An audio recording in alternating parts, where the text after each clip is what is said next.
সোমবার মুখ্যমন্ত্রীর বিরুদ্ধে রাজ্যপালের দায়ের করা মানহানি মামলার শুনানি। অন্তর্বর্তী নির্দেশের জন্য সোমবার হাইকোর্টে শুনানি। মধ্যবর্তী সময় মামলা সংক্রান্ত নথি আদান প্রদানের নির্দেশ। মুখ্যমন্ত্রী সহ তৃণমূল নেতাদের বিরুদ্ধে রাজ্যপালের মামলা অসম্মানজনক মন্তব্য থেকে বিরত থাকার আবেদন জানিয়ে মামলা দায়ের হয়।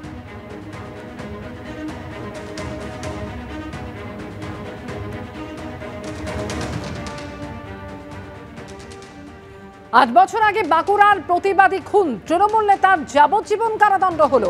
খুনের মামলায় তৃণমূলের অঞ্চল সভাপতি সহ 7 জনের যাবজ্জীবন কারাদণ্ড হয়।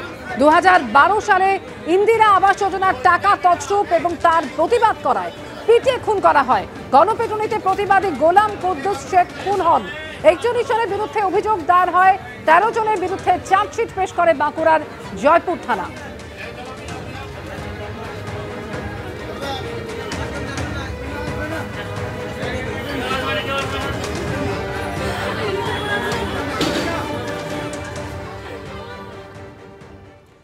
গতকালের পর আজ ফের এস বসুরায় কোম্পানির অফিসে সিবিআই।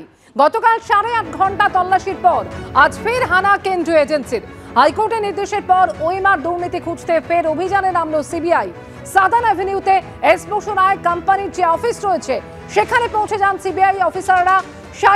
সাইবার বিশেষজ্ঞ, কম্পিউটার বিশেষজ্ঞদের নিয়ে তল্লাশি চলছে। ওএমআর এবং সার্ভার দুর্নীতির শেষ দেখতে সিবিআইকে অল আউট ছাপানোর নির্দেশ দেন বিচারপতি রাজাশেখর মান্থা। প্রয়োজনে সরকারি বা বেসরকারি তথ্য প্রযুক্তি সংস্থার সাহায্য নিতেও নির্দেশ দেওয়া হয়। 7 সপ্তাহের মধ্যে সিবিআইকে তদন্ত রিপোর্ট জমা দেওয়ার নির্দেশ দিয়েছেন বিচারপতি মান্থা।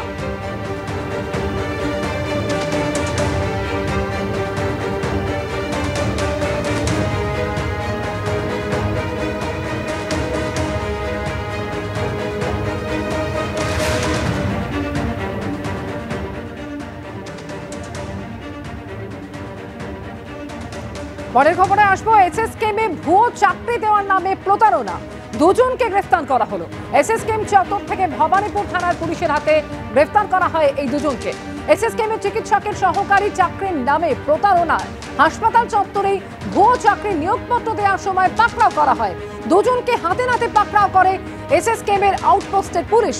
প্রতারণা চক্রে আর কারা কারা জড়িত, কিংপিনের খোঁজে পুলিশ।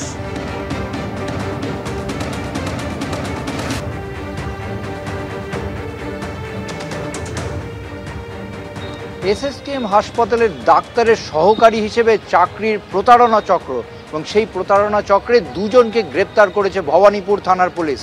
গতকাল যেখানে আমরা দাঁড়িয়ে রয়েছি এই এসএসকেএম হাসপাতালের পুকুর পাড়ে, সেখান থেকেই 2 জনকে পাকড়াও করে হাসপাতালের পুলিশ আউটপোস্টের আধিকারিকরা। দেখা যায় তারা বেশ কয়েকজনকে নিয়োগপত্র দিচ্ছেন। 2 জন যুবককে আটক করা হয় প্রথমে, এবং পরবর্তীকালে তাদের জিজ্ঞাসাবাদ করে অভিযোগপত্র পেয়ে তাদেরকে গ্রেপ্তার করা হয়েছে। এবং দেখা গিয়েছে তারা ডাক্তারের সহযোগী হিসেবে যে চাকরির কথা বলছিলেন পুরো বিষয়টায় একদম ভুয়ো। এর মাথায় কে আছে, কিংপিন কে, তার খোঁজ চলছে এবং তদন্ত চালানো হচ্ছে। ক্যামেরায় সন্দীপ পালের সঙ্গে ঝিলম করঞ্জয়, এবিপি আনন্দ, কলকাতা।